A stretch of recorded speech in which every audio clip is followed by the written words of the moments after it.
Welcome to Sunday School for Sunday, November 24th, 2024. For our junior students, I do not own the rights to this music.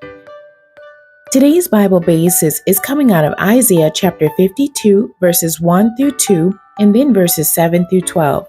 The title of today's story, Let's Celebrate. The day began quietly enough. The students in Mrs. Williams' class were all working on some math problems. After a while, Mrs. Wilson noticed that Andy had stopped and was searching through his pockets and all around his desk for something. "Andy, what's wrong?" she asked. "I can't find it," he replied.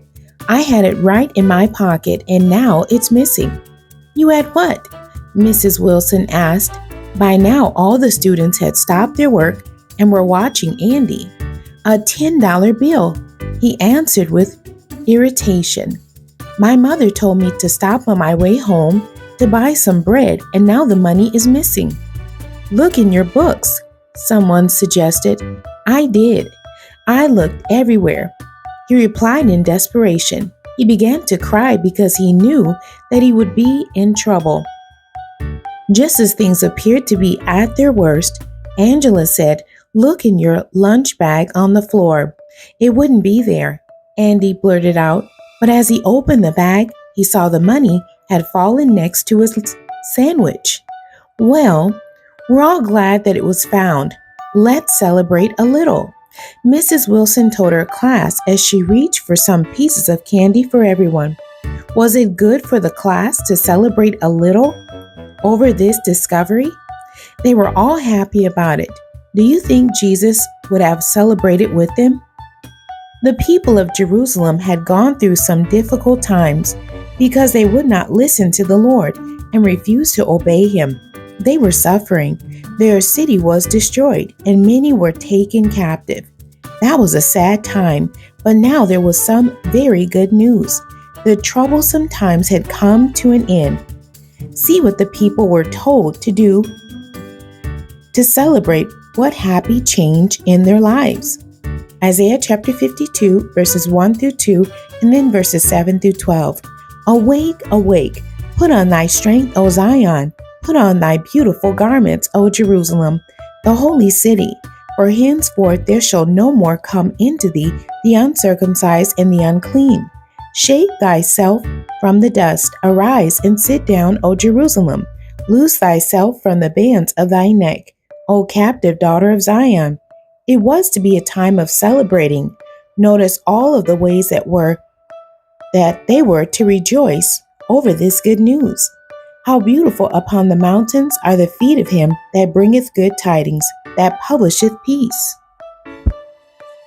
That bringeth good tidings of good, that publisheth salvation, that saith unto Zion, Thy God reigneth. Thy watchmen shall lift up the voice, with the voice together shall they sing, for they shall see eye to eye. When the Lord shall bring again Zion, break forth into joy. Sing together, ye waste places of Jerusalem, for the Lord hath comforted his people. He hath redeemed Jerusalem. The people were returning to their city, but not in their own strength. The Lord was bringing them back home. The Lord hath made bare his holy arm in the eyes of all the nations, and all the ends of the earth shall see the salvation of our God.